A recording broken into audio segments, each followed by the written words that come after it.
back. Yes, we are. I know you were worried. You were concerned. You were sitting there in your little chair wondering, are they going to be back? Is it real? But it's real. And we are here. Jared and I. Jared, my production engineer, studio engineer, partner in crime. He's here with me in the studio.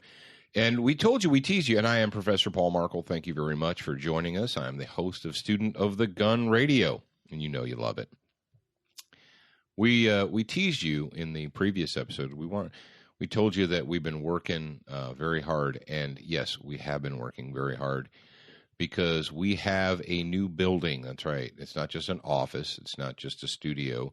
We have an entire new building down here in Free America in Biloxi, Mississippi.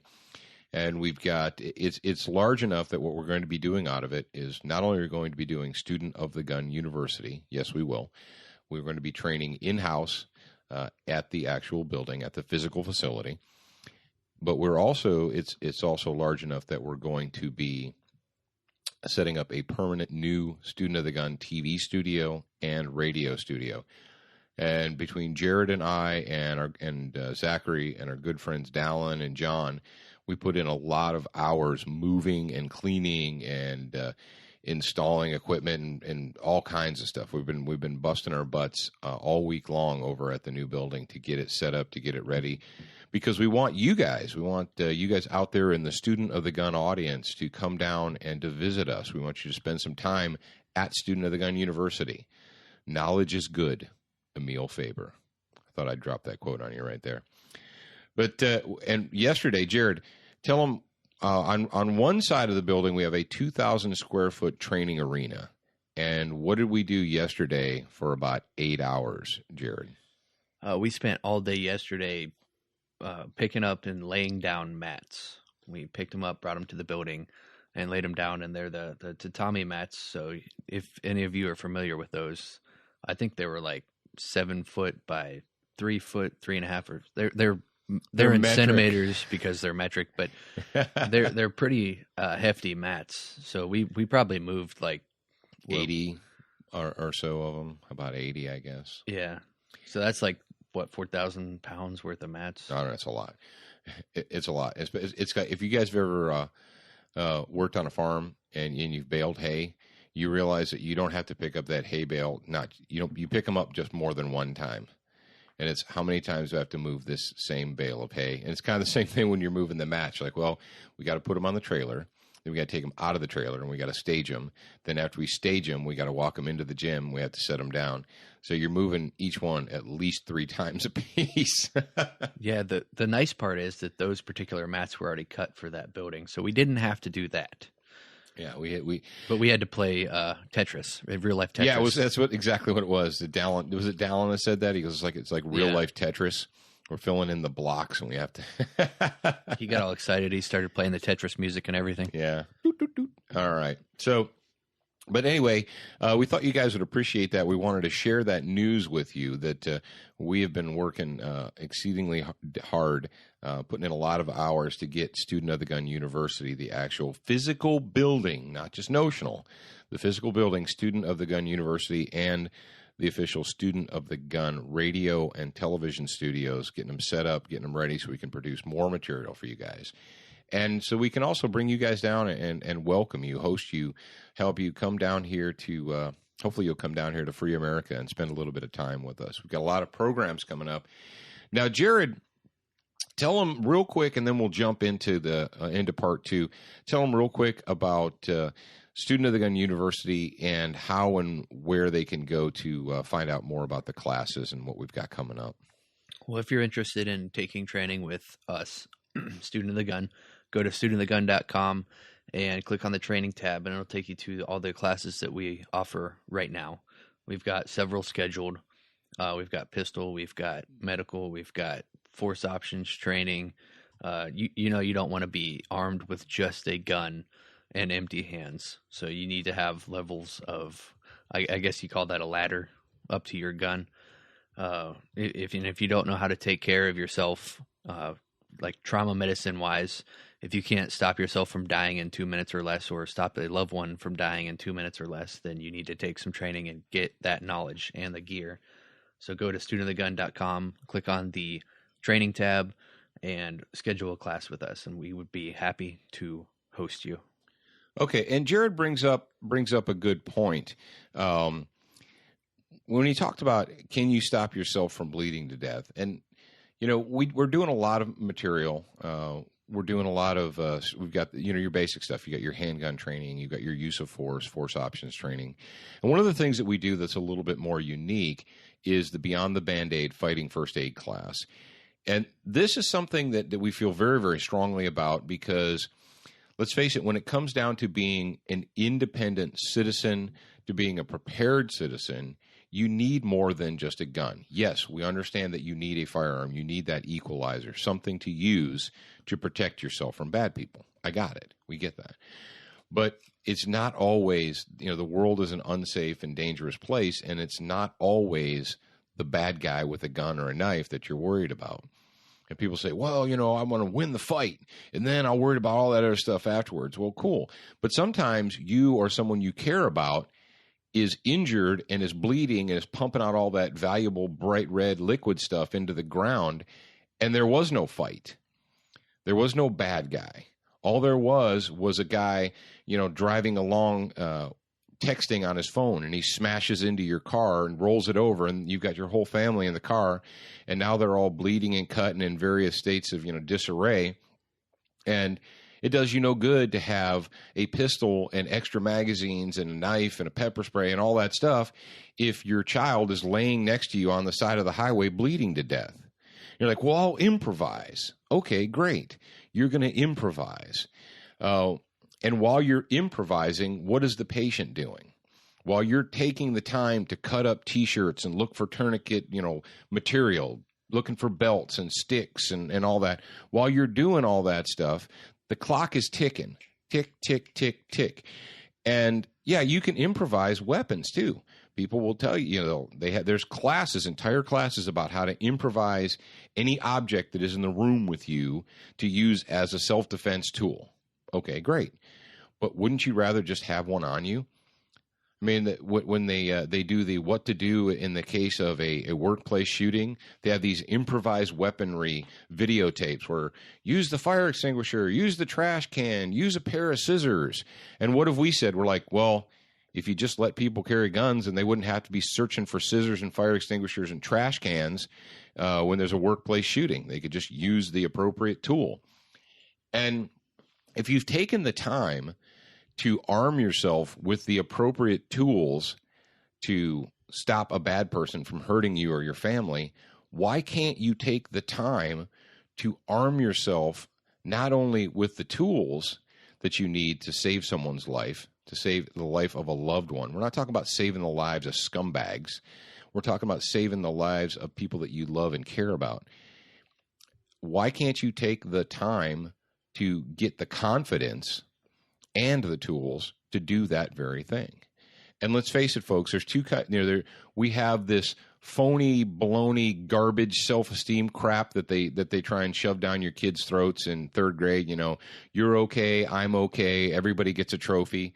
That's baloney. That's not genuine confidence. That's not genuine self-esteem.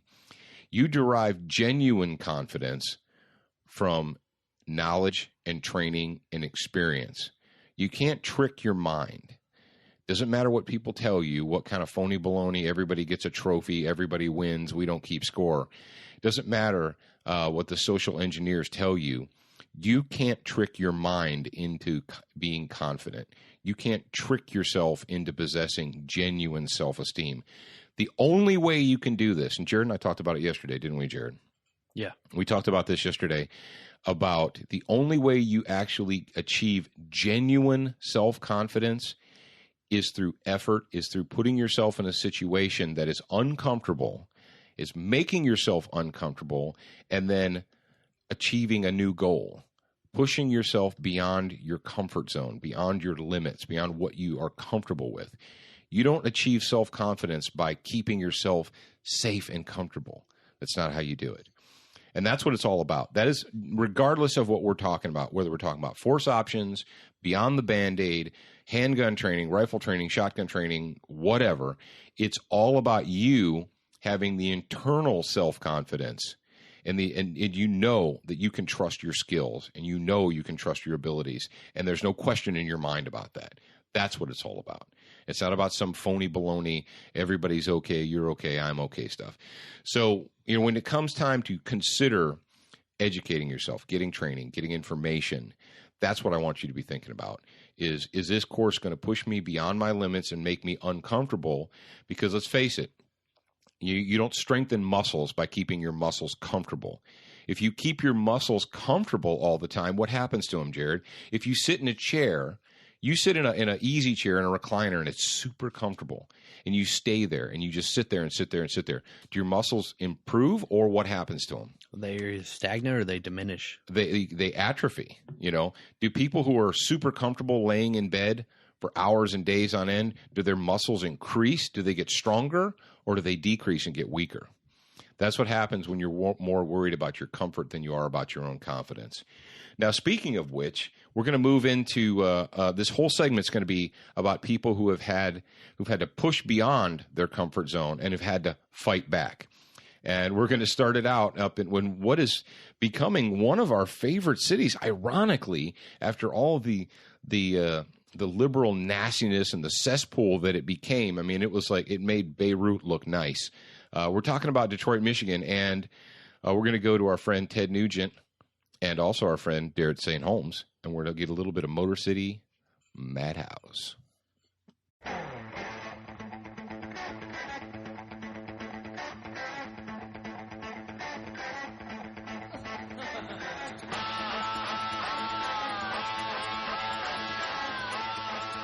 All right, we're back up in Detroit, the Motor City, and we've got a quote from our good friend, a person that I have really a lot, I've never met him, but I have a lot of respect for him, because it's easy for people once they get in positions where they're an administrator to fall into that political correctness politician mode.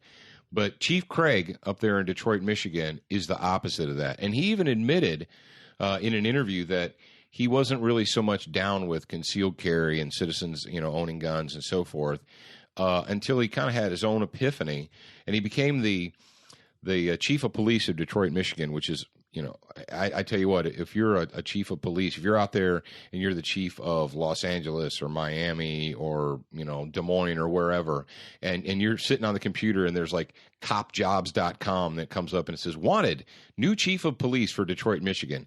Not too many people are going to jump on that and say, oh, that'd be a great place for me to go and work. I got to kind of wonder what the recruitment meeting was when the city fathers, when the mayor went to Chief Craig and it's like, look, man, I really need some help here. I'd like you to come and help me out in Detroit. And he's like, what? I don't know about that. But we've had a lot of positive news, at least positive from the citizens aspect, coming out of Detroit here lately. And the story actually comes to us from a website called concealedcarrynation.org. And the title of the story is Detroit Police Chief Credits Armed Citizens for Lower Crime Rates. Ooh, let that sink in a little bit. And it says, according to the Detroit News, this is a news story from the Detroit News, Police Chief James Craig made headlines in the past when he said he believed that armed citizens were a great deterrent to crime and that they would actually make a difference. And now the numbers are coming in, and they're showing that he was indeed correct. Oh, man. Somebody go ahead and cut and paste and send this story over to Gary the Enforcer over there in Chicago. I know what's happening in Chicago. I think that all the criminal from Detroit are migrating to Chicago because they know it's safe for them. They'll be safer there. Actually, yeah, it's a short drive from Detroit. It's like, 4 hours or something? Maybe a little longer. I don't know. I've never made the drive directly from Detroit to Chicago, but it can't be that long. You just skirt along the lake there. But according to the story, it says Detroit has experienced 37% fewer robberies in 2014 than during the previous year. Do you guys realize what a huge number that is? If you had a 5% drop in crime, if you had a 10%, those would be big numbers. Look at your own federal government. When the unemployment rate, when they recalculate the numbers and it drops by 0.6%, they have a party. they go out and they celebrate and they do press releases. If the unemployment drops 1.1%, they're popping the corks on champagne, and it's awesome news. It's fantastic. We've got a 37% fewer robberies, 22% fewer break-ins of businesses and homes, and 30% fewer carjackings. Those are huge, huge numbers in 1 year. And ask your anti-gun, we need more gun control, we need more background checks, we need more restrictions, friends. You're like, do you care about citizens or do you care about your agenda? Do you care about actually keeping people safe and stopping violent criminals, or do you care about your own agenda and making yourself feel good? Which is it? I want to know. You tell me. Which do you actually care about? Because you can't care about both. If you're about pushing your anti-gun agenda, then you don't care how many people get hurt in the process. And that is a fact. And so what we've got right here is we got a go team moment going on up there. The people in Detroit are fighting back, and we're glad for it. And not only are the people fighting back, but what did they need? They needed that little bit of push.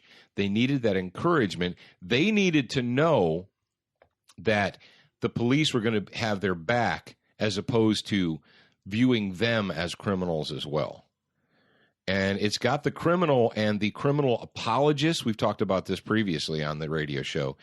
There's lots and lots of race pimps and criminal apologists up there in Detroit. And it's got them all a Twitter. They're all flustered. Now, they don't know what to do. The police chief said that citizens should shoot criminals. But criminals are our demographic. That's our people. Those are our voters. Oh, we can't let the citizens shoot the criminals because they're the ones that keep us in power. So you got the criminal apologists that are out there, and they don't know what to do, and they're really going to have a hard time with this because it's hard to fight facts. It's hard to fight the numbers. You just have to ignore them. You have to just purposely and deliberately ignore the facts. Now, this next story that we've got, this is actually a Michigan story, and it says a lot. It says. This is from Fox17online.com, and the story says clerk fires shots at suspect during armed robbery of gas station, and this is from North Shores, Michigan. Now, what happened was the guy comes in and he's going to rob him, right? It says clerk feared for his safety during an attempted armed robbery. He was able to pull out his own handgun and fire 10 shots. And according to the story, a guy came in wearing a ski mask over his face, pulled out a dark-colored revolver, and started demanding money from the register. He got an undisclosed amount of money. But it says then the male victim, a 24-year-old clerk from Muskegon, that's right, Muskegon Heights, was then ordered into the back room. Stop. What do we know, Jared? What have we said over and over and over again? If you're not paying attention, something happens, and the criminal gets the drop on you, okay, that stinks. But what do you know? What should you do when they say, all right, into the back room? What do we call that, Jared? Secondary crime scene? Yeah. Should you go willfully to the secondary crime scene? No. I believe that you should fight. You should fight from the beginning, but if you don't have that opportunity, then when you're ordered to a secondary crime scene, you need to fight if your life depends on it, because it does. Yep. We've seen over and over. If you had, I know a lot of you don't have friends that are cops or detectives, but you guys like to read detective novels and detective stories and stuff. Let me tell you what, if the bad guy, he walks into the store where you are and he gets a drop on you and you're like, oh crap, I didn't see this coming. Okay, that happens. And when they continue to hang around and they want you to go into the reefer, into the back room, into the storage room, back out of the alley behind the place, you're about to get killed. That's what's going to happen. Or you're about to get raped and then killed. That's what's going to happen. Bad guys aren't idiots. I mean, they're not intelligent, but they're not idiots. They know that the longer they hang around at the crime scene, the greater the chances that the boys in blue are going to pull up and are going to catch them. So they don't spend any more time there than they absolutely have to do what they need to do or what they want to do. And if what they want to do is just grab the money from the register and run, then they'll do it. If they want to get the money from the register, take you into the back room so they can have time to do other stuff, It's time to fight. Well, I don't have a gun. Well, you better find something. Maybe you should improvise. What do you think about that, Jared? Maybe you should improvise a weapon. There you go. But this go team moment here to this clerk, he decided, all right, this is going south. This guy's pushing me into the back room. He's going to, what do we know? Or do we want to put our lives in the hands of the vermin? We want to, surrender our own safety and our own lives to the mercy of the vermin. Don't wait for the mercy of the vermin because it's not coming. So go team for our Michigan clerk there. So we got good news out of Detroit. We got good news out of Michigan. Let's go ahead and move a lot farther south to a place that has a considerable amount of crime because it is a large city, and it's generally been run by Democrat statists for a very, very long time, and that would be Atlanta, Georgia.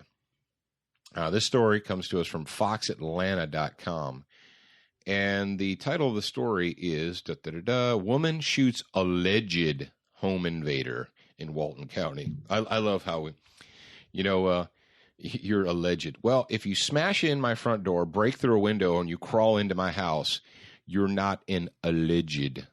You are. A Loganville mother shot an alleged home invader several times on Friday, according to Walton County Chief Deputy Keith Brooks. The woman was working upstairs when she spotted a man outside the window of her Henderson Lane home. It says the woman who was working has 9-year-old twins, heard a knock on the door, called her husband, and yada, yada, yada. Anyway, this is the story that we got, and we wanted to share this because this woman had armed herself, and she was ready to defend herself, and we think that's a good moment, and we wanted to throw it into the Go Team, the Fight Back stack here, and this woman fought back, the guy fled, and they caught him later. So she had a gun, she was paying attention, she saw there was a bad person around her house, she called for help, and then when help wasn't there in time, she used her gun to defend herself and her kids, and we think that is a good Go Team moment. It annoys me about the alleged home invader thing. Alleged. According to the story, the same one with the alleged in the title, it says that the dude knocked on the door.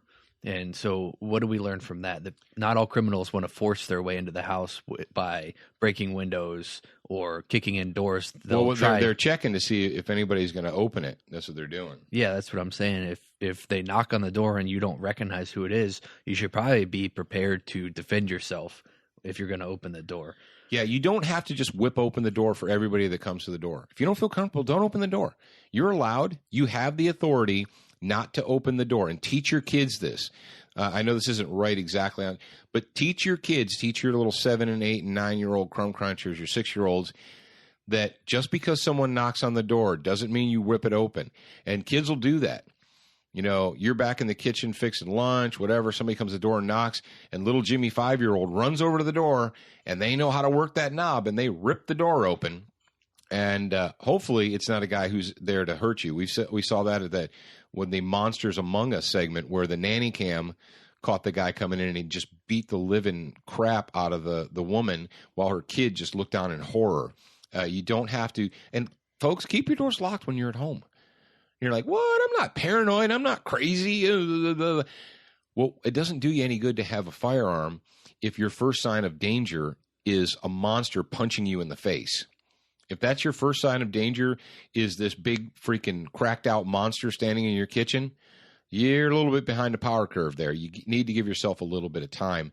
So yeah, even when you're inside your house, lock your doors. And if you got little crumb crunchers, and we did, we figured this out when Jared was little, because Jared decided that he wanted to go play with his little friend Billy. And and he was supposed to be taking a nap, but he got up and he went and unlocked the door and walked out of the house. And so what we figured is we needed to put extra latches up high on top of the door so that little Jared and his little siblings couldn't just open the door and let themselves out. It doesn't do you any good to just lock the regular lock, because how many of your 5-year-olds and 6-year-olds know how to deactivate the regular locks on your front doors? Probably all of them do, right? All right. So Go Team moment. Now this next one, this is kind of, we've got a little bit more irony, and who do we have to help us out with the irony, Jared? Tiptoe through the window, by the window,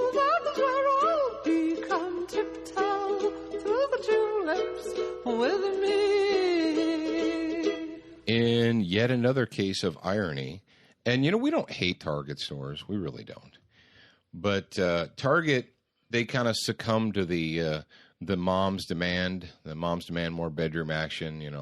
They demand that Target ban guns in their stores. So what they did is they kind of pulled a Starbucks. And this is not 100% Target's fault, quite frankly, because we had a lot of people that are supposed to be on our side doing stupid things, like taking their SKSs shopping in Target, which is just moronic. So what did Target do? They came out with a memo that says, please leave your guns at home. And we talked about it during previous incidents. Well, in the last week, it happened again. And we knew it was going to happen. This comes to us from OregonLive.com. Salem Target store thief turned gun on security officer, sheriff's office says. And it says the Marion County Sheriff's Office is looking for a man recorded on surveillance camera. The suspect, they say, robbed a Target. Apparently, he was shoplifting, and then when he was confronted by store security, he decided he wasn't going to stay there, and he pulled a gun out on him. Well, there's a lot of things in this story that we need to talk about. But number one, apparently the suspect did not get the memo that he wasn't supposed to bring a gun into Target. He didn't get the leave your guns at home memo, because quite often the people that want to harm you, rob you, commit felonies, they don't get the memo. It's illegal. Is it illegal to use a gun to, when you shoplift and then you produce a gun, it goes from a simple theft offense to an aggravated felony. So little Jimmy here, little Jimmy scumbag, when they nab him, and they're going to nab him eventually, instead of getting a simple theft offense, which is what shoplifting is, they're going to charge him with an aggravated theft offense, an aggravated felony. So he's going to go ahead and get some prison time out of that, hopefully, eventually. And we're glad that he didn't shoot and kill anyone. But here's what else we learned from this. We learned, remember we talked on the radio show several months ago about physical descriptions are racist and how we can't give physical descriptions now, how we see news agencies and news stories deliberately scrubbing or forgetting to report the skin color or skin tone or race of people that are accused of crimes or wanted in crimes. They'll give you things like their shirt color, and be on the lookout for a man wearing a red shirt and black jeans. Oh, I'll be a lookout for that guy. Well, this in the Oregonian here, this is the tremendous irony of this story. The tremendous irony of this story is in the online story, they put a screenshot from the surveillance video of the guy, and he's actually like kind of looking up at the security camera. They put a screenshot of the suspect in the story.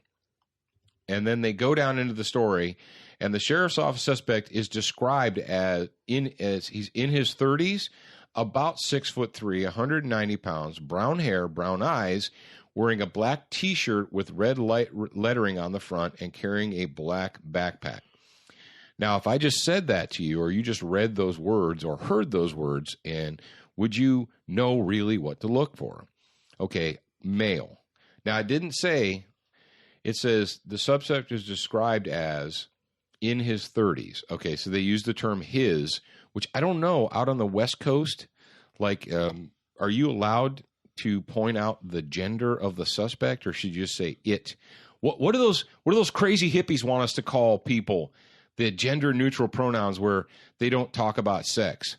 Well, Z or Zim or Zik, or it was like Z, Zer, and say something. Yeah. So D, Der, and Das. No, that's German. That's not it. I don't remember. Z, X, E. Yeah. Oh my. Anyway. So they did commit the sin of indicating the sex or the gender of this criminal. They shouldn't have done that, because that just leads to discrimination. And we don't know. This creature here that would pull the gun, this person may consider themselves to be a woman. Remember, what do the hippies teach us? That you get to choose your gender. So We don't want to label people. And we don't want to assign them a gender. You get to choose your own. You get to choose your own gender identity. We know that. But here's the fact, folks. I'm looking at this guy. You can't see him, but I can see him. And he's Caucasian. It's a Caucasian male. Okay? He's got light Caucasian skin. He's got scruffy brown beard looking goatee kind of thingy. Why not say that? Why not put that in the description? Is that why? And you got to think, okay, the information is available. Why would you not put that in the suspect's description? And if you're going to put out a description of a suspect, not everybody who hears or reads the description is going to have this still shot from the video in front of them. So more insanity, more lunacy from the politically correct out there. Apparently, at news time, they said, well, they believe he's armed and dangerous. That's what it says. It says the public should not attempt to contact the suspect who is believed to be armed and dangerous. We're not really sure yet since he pulled a gun on the security officer that was trying to stop him from shoplifting. We believe that he may be armed and dangerous. We're not sure yet, but we're working on that belief. Really? And he is alleged as well. He's an alleged shoplifter / armed robber. At a Target store. So I think what Target needs to do is they need to recirculate the memorandum and let people know that they're not supposed to have guns in Target, even if they're there to shoplift. So we can only hope that the bad people in the world are going to get the memo. Jared, you want to move on to the next story, or you have more to say? Yeah, let's move on to the next story. It's this one takes us to Texas, I believe. Texas. All right. We're going to go to the Republic of Texas. And in the Republic of Texas, this story comes to us from, yet again, gunsavelives.net. And this one, really, we knew for a fact as soon as we saw this story that it had to go into the stack of stuff. It had to go into the show notes. And it says, a guest at a Grand Hyatt hotel on the Riverwalk in San Antonio, Texas, had to use deadly force to defend himself and a woman when a mentally ill man threatened and charged the pair. Now, where were they at? Were they Were they in the bad part of town? No, they actually were not. Was it 2:00 in the morning? No, it was actually bright outside. It was daytime, and I would say that the Grand Hyatt hotels are pretty nice facilities. I've stayed at Hyatt properties, and it was on the Riverwalk. So on the Riverwalk. So this is not the ghetto. This is not the quote bad neighborhood. This isn't the well, I don't carry a gun because I don't go to bad neighborhoods. I don't go to. How many times have you heard this, Jared, and other ladies and gentlemen? People say, well, I don't need to carry a gun because I don't go to places I shouldn't be. Have you ever heard that? Yeah. Well, I don't go to places I shouldn't be. Well, do the places that shouldn't be near you come to you? Well, yeah. It says this mentality that I only need a gun sometimes, or, well, yeah, I have a concealed carry permit, but I only carry when I think I'll need it. So that's premeditated murder, then, is what you're saying. So here we got a guy who's staying in a very nice hotel. It is the middle of the day. And according to My San Antonio, I think it's the website there, says Mr. Torres, Torres went to the 6th floor of the hotel and started, this is the deceased. Torres went to the 6th floor of the hotel at 1 p.m. and started breaking lights in the hallway, according to police. He started to bang on a door and a witness opened it. Torres said he was looking for someone to kill. All right, Jared. What are the three things? What are the three indicators to use deadly force? The ability, the opportunity, and the intent. The intent. And usually the intent is the hardest one to achieve. Yeah, the hardest one, that's the big block. And when someone says that they're looking for someone to kill, and in the middle of like doing a Tasmanian devil, smashing and breaking and going crazy, you probably should take them at their word. It says the witness slammed the door, so Torres banged on another door. So the one guy's in his room, the guy bangs on the door and he slams it. He's like, oh, crap. The guy's like, well, I'm going to go and find someone else to kill. So the man inside the room waited a moment, opened the door, and when he did, Torres charged him. The hotel guest drew a concealed handgun, fired one shot, and struck Torres in the chest, stopping him just outside of the door. No charge has been filed or currently expected to be filed in the case. Torres' family says the man was suffering from an unidentified mental illness. And as a quick note, it says this is the 157th defensive use of a gun in the state of Texas this year, and 1,222nd defensive use of a handgun that we've documented, and that's gunsavelives.com. So maybe it was 157th one from Texas that they've documented. But a lot of good things about this story that we want to talk about. Number one, you win a gunfight by starting out with in possession of a gun. And if you're still, in that mindset that, well, I'm not going to a bad neighborhood, or I'm not paranoid. I'm not looking for trouble. I'm not going out looking for trouble. Well, no, you're probably not going out looking for trouble. But guess what? Trouble may be looking for you, and you just don't know it. And what do we know? Having the gun is only half, maybe less than half, actually, of the battle. And this dude, it says that he shot him in the chest, and it stopped him just outside the door. So this dude drew his weapon quick enough and actually fired a shot quick enough to stop him before he got inside of the room. And it said there was, a woman, an innocent party present as well.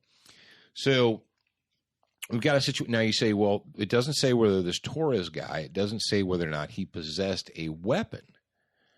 And you're like, okay.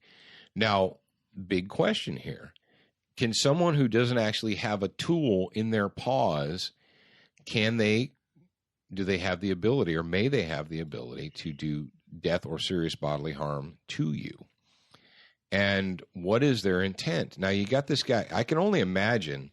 It doesn't say in the story, because the story is only about 5 paragraphs. But if this guy is walking through the hallway, smashing lights, breaking lights, and breaking what did he say? He broke windows, or just said he's walking through the hallway, breaking lights and pounding on doors.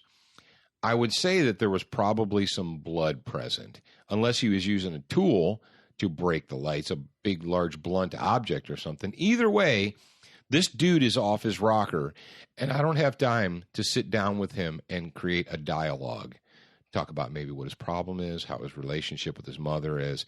We don't have time for that, and you shouldn't have to take time for that. And you're like, wow. So this goes down as the famous one-shot stop. The famous one-shot stop. And now the suspect did expire, correct? Did the suspect expire? Yes, the suspect did expire. He is no longer with us. He is now worm food. And we don't have to worry about him looking for someone to kill anymore. And sorry to his family, but guess what? My family, when it comes to importance, the rights and the family rights of you as the family of someone who's trying to kill me and my family pale in comparison to the right of me to keep my family safe and alive. So now we're going to give this guy kudos. We don't know what. He may have had a Kimber with Hydroshocks. We don't know. He may have had a Kel-Tec 380. We don't know. But what we know he did do is what, Jared? He had enough confidence and skill to produce his gun and put a round into the thoracic triangle and make this guy stop being a bad man. We're coming up on the time here. Actually, we've got a couple more minutes. So do you want to cover another story, or you want to keep talking about this one? No, I think this one's good enough. And it's a good story. It's a story of what you can do. Now, do we expect the only thing that I'm afraid of when people read this story is they feel like that they can go out and get the magic gun and the magic caliber combination that will assure one-shot stops. And that just does not exist. If you want bad people, we've taught this we teach this in Student of the Gun and Student of the Gun University. If you want bad people to stop trying to harm you, there is a specific physical area of a human being that you want to feed bullets into, whether it's a 380 or 9mm 45, whatever, or rifle. You want to feed bullets into the thoracic triangle. And that's actually the target that we use, the primary target we use for Student of the Gun. Our own individual target has the thoracic triangle outlined for you, and we practice that. And so what we're assuming here is probably this guy put one good shot into the thoracic triangle, and the bad guy decided, oops, that's enough for me, and he expired.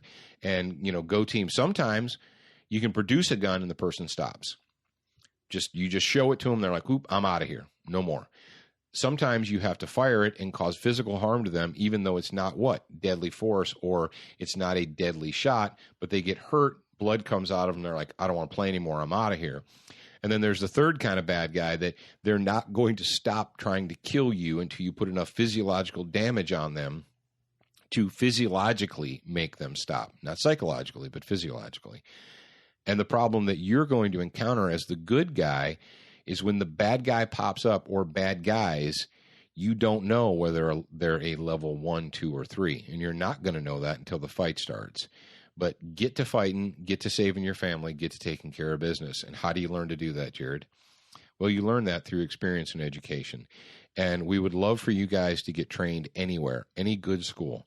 Tactical Response, TDI Ohio, Gunsight, the SIG Academy, my good buddy Shane Iverson down at the Texas Pistol Academy, any of those places.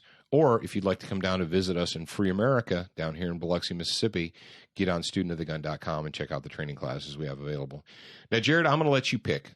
We've got 2 stories left in the show notes, and we only have enough time to talk about one of them. So I'm going to throw it over to you. You pick which one we want to talk about. Let's go ahead and talk about the piracy one, and then we'll throw in the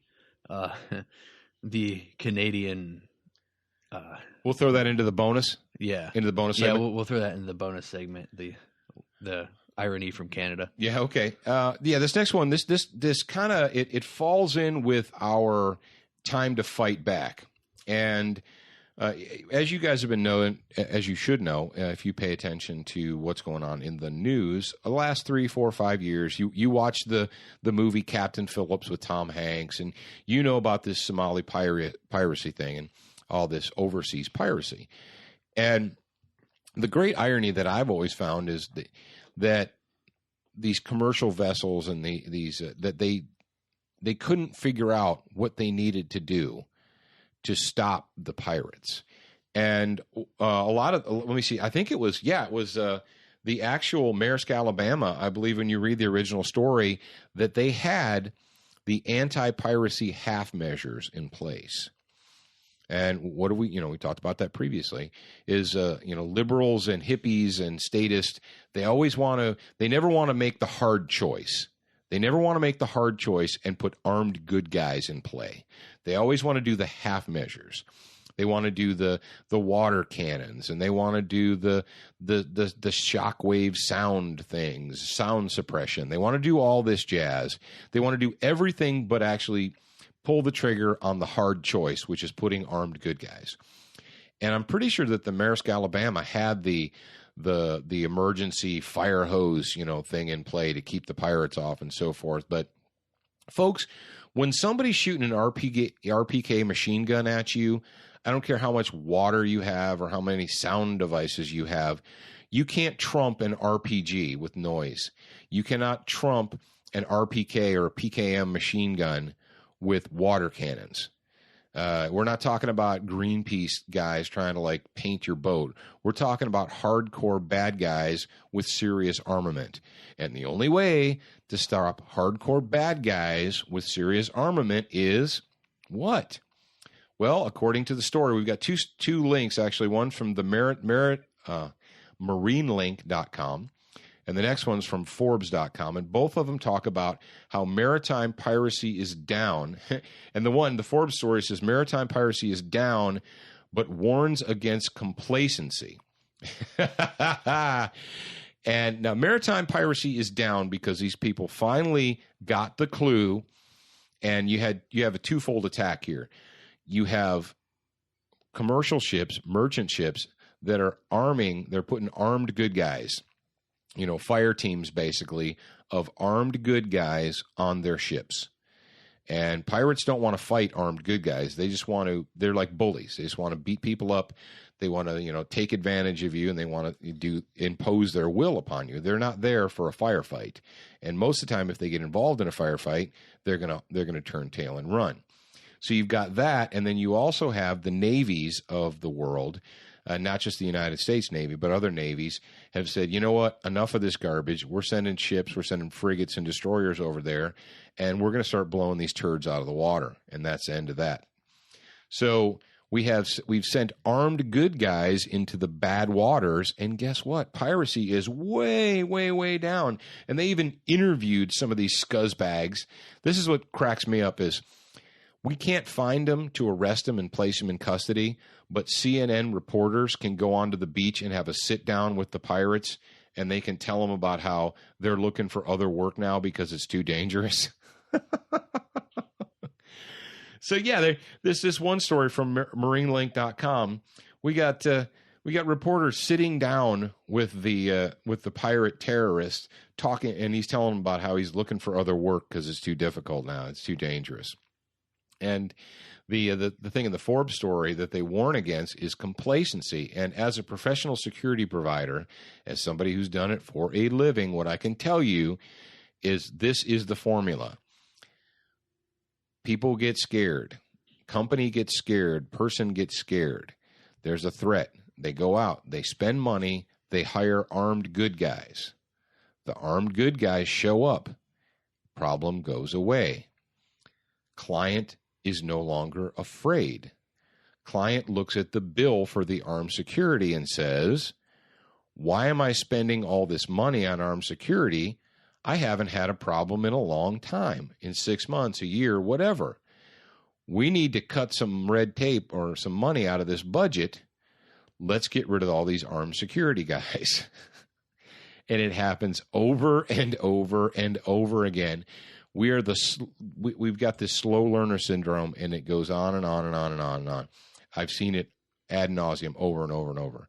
And what will happen, and as Forbes warns, says a lot of these pirates are now, they're sitting on the beach chewing on cat, playing dominoes or whatever they're doing.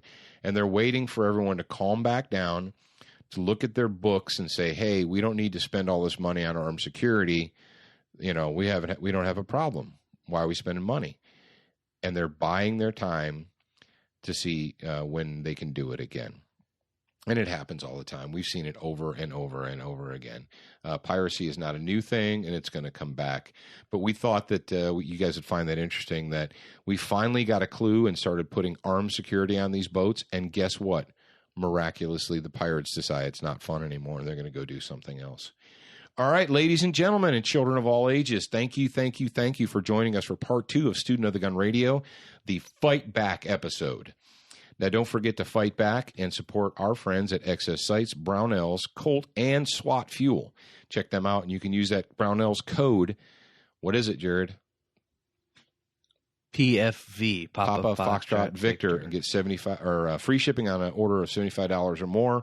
And check out our new sponsor at SWATfuel.com. Colt, the makers of the LE901 rifle, and of course, Excess Sights brings us our good guy of the week each and every week.